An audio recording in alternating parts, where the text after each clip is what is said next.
Hi, everybody. This is Lee McQueen, and I'm signing in today to talk about Jill Stein again. She gets plenty of coverage on my channel because I support completely her platform. It reminds me so much of Bernie Sanders' platform, and I believe in his take on the public affairs of today as well. So I'm definitely rooting for Jill Stein. And I have noticed a trend in our mainstream media. Well, I've noticed several, but I'll just focus on this concerning Jill Stein. According to Anonymous, it seems to him, her, or they that Jill Stein is being subjected to a media blackout. And I'm going to say that I agree. I really don't see so many news articles or coverage of Jill Stein, and it would lead people to think that she doesn't exist. But she does, and she's working hard. She's got her pedal to the metal. She's going full tilt boogie to get the Green Party on as many ballots across the United States as possible. She's holding town halls. She's doing interviews. She's talking to people. She's revving up her green machine. And you wouldn't know this by focusing on mainstream media because there is a media blackout on Jill Stein. And you would see the discrepancy if you were on Jill Stein's email list. You could see how busy she is, how forceful she is with her point of view, her many and various progressive issues that she's 100% behind. And the thing with the Green Party is there's no ambivalence, there's no waffling, there's no flip-flopping. When they say they're for something, they're for it. When they say they're against something, they're against it. There's no, like, let's do a poll first. Let's triangulate. Let's move to the center. Let's, see what these people think over here. Let me check with Goldman Sachs. None of that. The green platform is the green platform. Always, every time, every day. That's what they believe in. And so if you go to gp.org, you can see what the Greens believe in. Or you can go one step further and sign up for news directly from the Jill Stein for President campaign.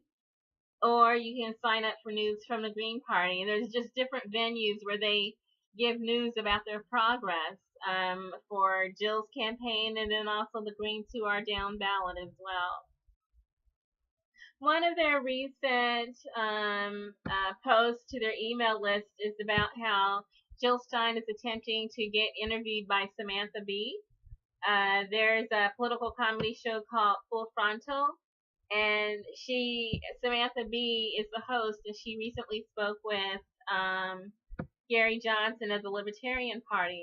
And what I have noticed is that the Libertarians have been getting more coverage. While mostly Jill's town halls are covered online, Gary Johnson's town halls have been covered on major media outlets, and I believe Fox hosted Gary Johnson. And I have a theory that the reason why they're doing that is the media has shown a great deal of bias towards Hillary Clinton. And then Anonymous or WikiLeaks or someone, I don't know who it was, one of those hackers revealed information that showed collusion between mainstream media and the Hillary for President campaign. So it's been proven through documentation that the Democrat National Committee has colluded with mainstream media to be pro-Hillary Clinton, and we've seen this exhibited in their mainstream media hostility and derision towards Bernie Sanders, who is Hillary Clinton's opponent.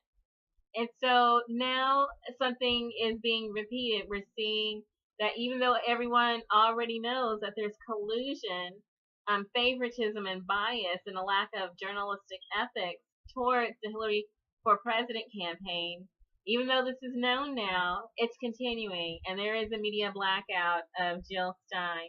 but I don't think it's going to work this year. I don't. And I think one of the reasons why, rather than focusing on both third party candidates on both sides of the political spectrum, in fact, giving more coverage to Gary Johnson, is they're trying to break Donald Trump's favorability. By highlighting Gary Johnson, mainstream media is hoping to distribute votes from Trump to Gary Johnson, thereby favoring Hillary Clinton. And so Gary Johnson's being covered more so than Jill Stein. Because Jill Stein, I'm sure media feels would be the beneficiary of Hillary Clinton's high unfavorability ratings, and then also her possible criminal indictment, and then on one of several counts, it's hard to keep up these days, and then also the fact that there is racketeering lawsuits that will likely go forward sometime next week after California finishes their voting totals. Some secretaries of state have already been subpoenaed. So there's several things stacked up against Hillary Clinton, and there's a mainstream media bias towards not even covering these issues. It's news, it's documented news, it's news that we should all hear about, but there's a blackout on covering that. And there's also a blackout on Jill Stein, I believe.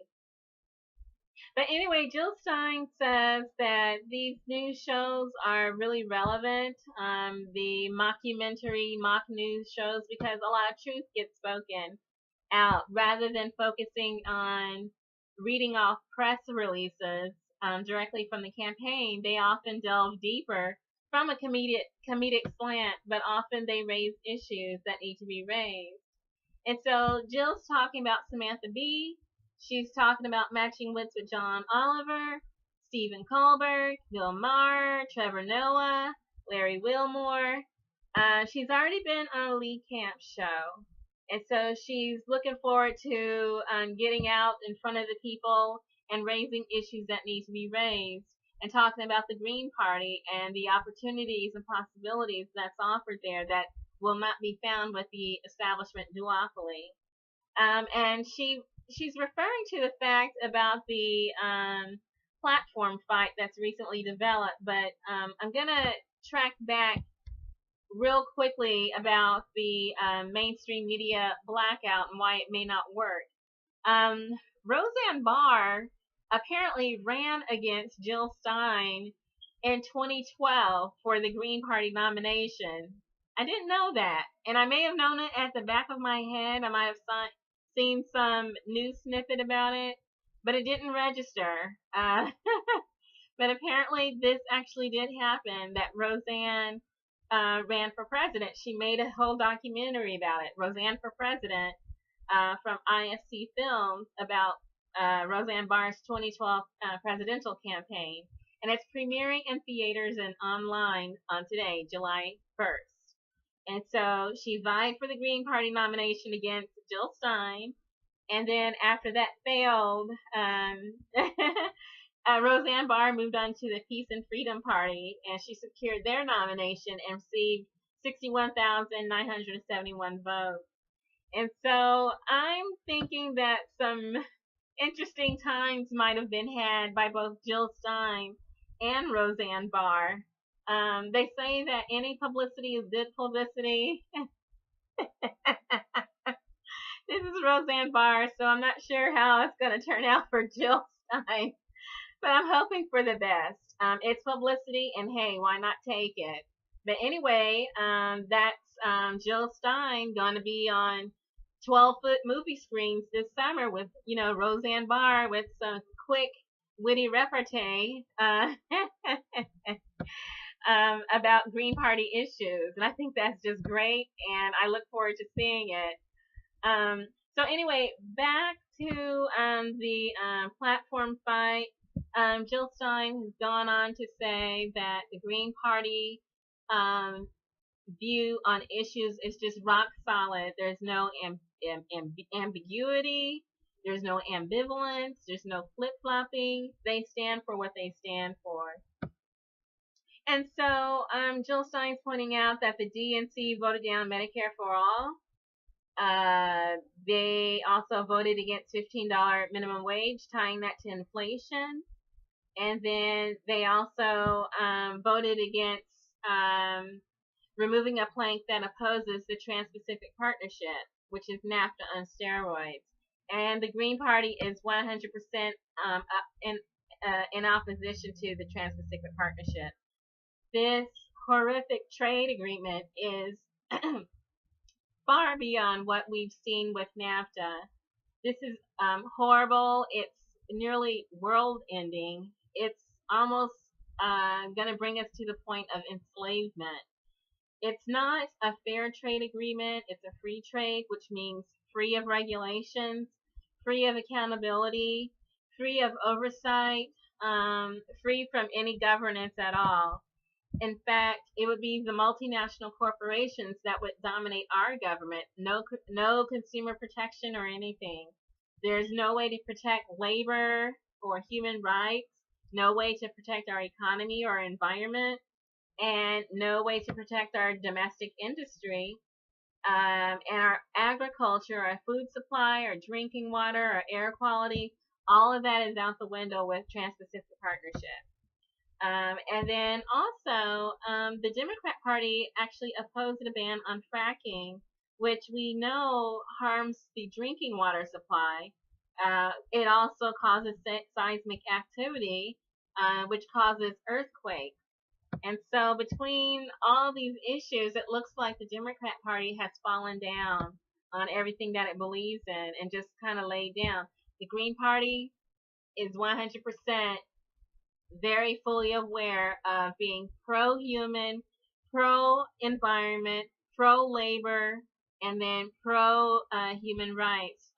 So, I think, there's a clear choice. People are trying to say, well, you can vote over here, you take votes from here, and it's two totally different parties. You have the Republican Party doing this. You have the Democrat Party saying they're doing this, but not really. They're really doing this. And then you have the Green Party who says they're doing this, and then they actually do that. 3 different parties. Well, 4, counting Gary Johnson. So Jill Stein is soliciting campaign donations, and the reason why is she's still going hard for ballot access. They turned in signatures to Illinois, about 50,000 signatures they got and turned into Illinois, so they believe that they're going to flip Illinois. They're now targeting Georgia, and it's looking good in Georgia, but they still need to pay for petitioning and travel and expenses surrounding the ballot access campaign. And they're not even going to stop at Georgia. They're going Pennsylvania, Nevada, different places. And I'll leave the link in the description that shows the status of their ballot access. So the Green Party is working hard to provide information to get ballot access to put themselves in front of the voters. Jill Stein supports legalizing marijuana, and California is getting close to that. So state by state by state, the Green Party is getting in front of this issue. Jill Stein is 100% for the Green New Deal, which will not come to pass underneath Trans-Pacific Partnership. You want the Green New Deal, you have to vote green. And that means jobs, that means infrastructure, that means alternative energy sources, that means fewer wars for oil, maybe even no wars for oil.